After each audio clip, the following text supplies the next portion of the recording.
दोस्तों, आज की कहानी एक ऐसी लड़की की है जिसकी नई नई शादी होती है तो वो ससुराल में देखिए क्या क्या गुल खिलाती है। अपने ही पैरों पर कुल्हाड़ी मारती है अपनी माँ के सिखाने पर। तो चलिए चलते हैं आज की कहानी पर। कहानी का नाम है ससुर जी, मैं आपका दहेज का सामान लौटाने आया हूँ। शुरू करते हैं। नई नवेली बहू साक्षी को आए हुए महीना भर भी नहीं हुआ था, पर पता नहीं क्यों चेहरे पर नूर नजर नहीं आता। शायद किसी बात से नाराज है, हर पल यही प्रतीत होता था। सास सुशीला जी ने कई बार पूछने की कोशिश भी की, पर हर बार टाल जाती। सुशीला जी भी यही सोचती रह जाती कि क्या पता, अभी अभी शादी हुई है, नए घर में मन लगने में वक्त भी लगता है, इसीलिए शायद बहुत ज़्यादा बोल नहीं पा रही और चुप चुप रहती है।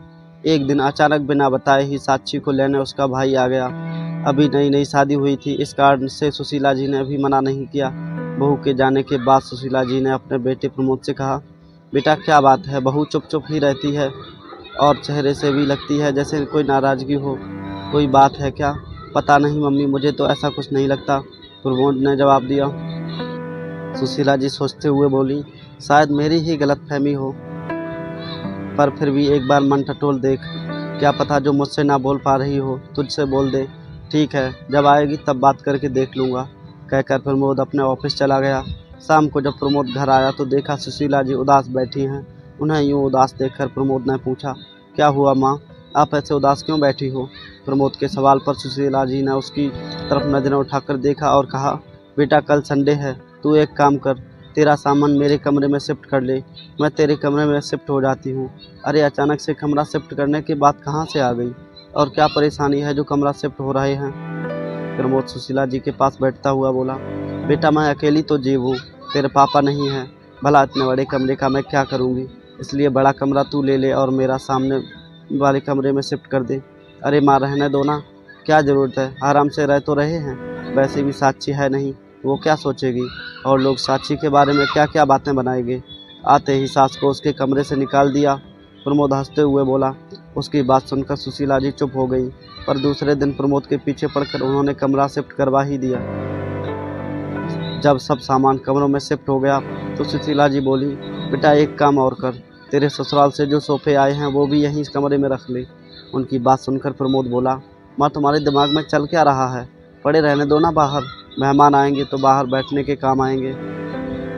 अरे बेटा, पर हमारे अपने भी तो सोफे हैं ना, वो रखेंगे हॉल में। और माँ कैसी बात कर रही हो, नए सोफे हैं, हॉल में ज़्यादा अच्छे लगेंगे। नहीं नहीं, बहू के नए सोफे हैं, उसके कमरे में ही अच्छे लगेंगे। उसकी बात सुनकर प्रमोद एक पल के लिए चुप हुआ, फिर बोला, किसी ने कुछ कहा क्या? अचानक से प्रमोद के सवाल को सुशीला जी झेप गई, फिर बोली, नहीं नहीं, किसी ने कुछ नहीं कहा, बस उस कमरे में रख दो। आखिरकार सोफे साक्षी और प्रमोद के कमरे में शिफ्ट कर दिए। दूसरे दिन प्रमोद जब घर आया तो साक्षी आ चुकी थी। प्रमोद को बड़ी हैरानी हुई, क्योंकि साक्षी का कुछ दिन आने के बाद बिल्कुल भी मूड नहीं था। अक्सर प्रमोद नोटिस करता था कि सुशीला और साक्षी जी के बीच में अजीब सा तनाव था, दोनों खुलकर बात नहीं करती थी। कुछ दिनों बाद साक्षी दोबारा मायके गई। उस दिन भी प्रमोद शाम को लौटा तो सुशीला जी चुपचाप उदास बैठी हुई थी। प्रमोद ने फिर इसका कारण पूछा तो सुशीला जी ने कहा, बेटा तू पूजा घर मेरे कमरे में ही शिफ्ट करा दे, कम से कम सुबह मैं पूजा करूं तो तुम दोनों को डिस्टर्ब तो ना हो। अरे तुम्हें किसने कहा माँ कि हम डिस्टर्ब होते हैं? उसकी बात सुनते ही सुशीला जी एकदम से हड़बड़ा गई। अरे वो किसी ने नहीं कहा, पर वो क्या मुझे दिखती नहीं, तुम लोग भी डिस्टर्ब होते होगे, बस तू तो पूजा घर मेरे कमरे में शिफ्ट करा दे।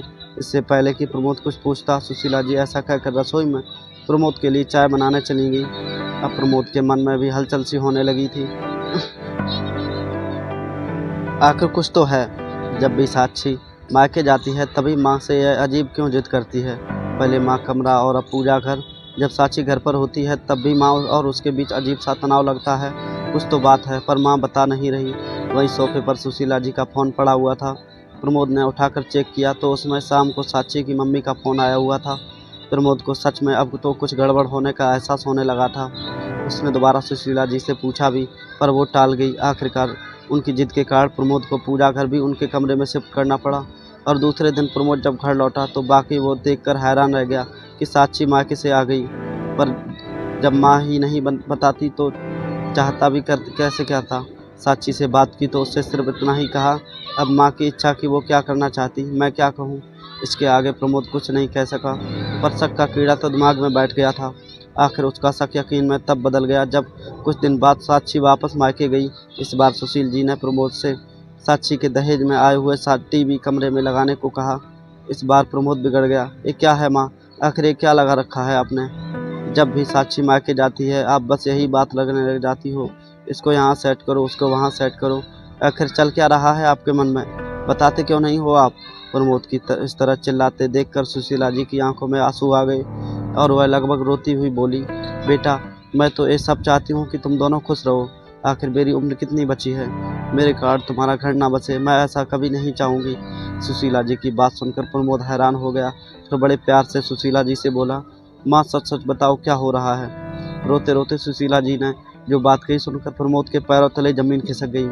आखिर सुशीला जी को रात देखकर प्रदीप का मन रोकर रहा था, पर फिर भी उसने हिम्मत करके बड़े ही प्यार से सुशीला जी से पूछा, माँ आखिर बात क्या है? जब तक बताओगी नहीं समस्या का समाधान कैसे निकलेगा? प्रदीप को इस तरह बोलता देखकर सुशील जी ने रोते ही उसका हाथ पकड़ रखा था। बेटा पहले वादा कर तू मुझे छोड़कर नहीं जाएगा। मैं अकेली कैसे रहूँगी तेरे बिना, तेरे पापा भी नहीं हैं। भगवान के लिए मुझे वृद्ध आश्रम भी मत छोड़ना बेटा, मैं तुम लोगों को परेशान नहीं करूँगी। पता नहीं सब कुछ अपने आप हो जाता है। अरे माँ कैसी कैसी बात कर रही हो, जो भी है खुलकर बताओ। और मैं क्यों छोड़कर जाने लगा आपको? मैं कहीं नहीं जा रहा, मैं बेटा हूँ आपका, आपके साथ ही रहूँगा। और कौन कह रहा है आपको कि मैं आपको वृद्ध आश्रम छोड़ने वाला हूँ? ये घर आपका है, जिस दिन आपको ऐसा लगे मुझे घर से निकाल देना। जब सुशीला जी के प्रदीप की बातों पर विश्वास हुआ तब जाकर सुशीला जी ने बोलना शुरू किया, याद है तुम्हारी शादी के बाद जब साक्षी का भाई उसे अचानक लेने आया था और वो मायके गई थी, तो मुझे तो यही लगा था कि उसके मायके वालों को उसकी याद आ रही है। लेकिन उसके जाने के बाद साक्षी की माँ का फ़ोन आया था, तभी मुझे पता चला कि साक्षी ने ही उसे फ़ोन करके बुलाया था। समधन जी कह रही थी कि मैंने सारा दहेज अपनी बेटी और दामाद के इस्तेमाल के लिए दिया है, लेकिन आपने सारा सामान हॉल में रखवा दिया। सिर्फ एक पलंग, अलमारी और ड्रेसिंग उनके कमरे में रखकर अपने कर्तव्य की तस्दीक कर ली। आपकी तो उम्र हो गई है, आप उस सामान को अपने पास रख कर क्या करेंगी? लेकिन कम से कम बच्चों की इच्छाओं का तो सम्मान कीजिए। अब तो मेरी बेटी उस घर में तभी जाएगी जब उसके कमरे में ये सारा सामान सजेगा। अब तू ही बता बेटा कि तेरे उस छोटे से कमरे में सारा सामान कैसे आता? इसीलिए मैंने तुझसे कहा कि मेरा सारा सामान तेरे कमरे में शिफ्ट कर दे और तू मेरा कमरा ले ले। कम से कम बहू का दहेज का सामान तो आ ही जाएगा। लेकिन जब साक्षी दूसरी बार मायके गई तब भी मुझे यही लगा कि उसे अपने माता पिता की याद आ रही है, लेकिन यह भी मेरी गलतफहमी ही साबित हुई। साक्षी वहाँ पहुँची कि थोड़ी देर बाद में ही उसकी माँ का फ़ोन आ गया। कहने लगी कि साक्षी को मेरे कारण अपनी गृहस्थी बसाने में बहुत दिक्कत होती है। बेचारी उनकी बेटी कुछ कह नहीं पाती और आपका बेटा आपका लिहाज कर जाता है। इसका मतलब यह नहीं कि आप उनका जीना दुश्वार कर लो। आप तो सुबह सुबह अपने पूजा पाठ करने बैठ जाती हो, लेकिन मेरी बेटी की तो नींद खराब हो जाती है। देखिए समधन जी, समझाना मेरा फ़र्ज़ है। आप तो अभी अभी नई सास बनी हैं, पर मुझे तो दो दो बहुएं रखने का तजुर्बा है। बाकी आपकी मर्ज़ी। अब समधन जी ने तुम्हारा ही नाम ले लिया था तो मुझे लगा कि तुम्हारी भी इसमें रजामंदी है, इसीलिए मैंने पूजा घर भी अपने कमरे में शिफ्ट करवा लिया। लेकिन आज सिर्फ एक एलईडी के लिए उन्होंने मुझे कितना कुछ सुना दिया। कहते कहते सुशीला जी ज़ोर ज़ोर से रोने लगी। प्रदीप खूब देर तक माँ को चुप कराने की कोशिश करता रहा।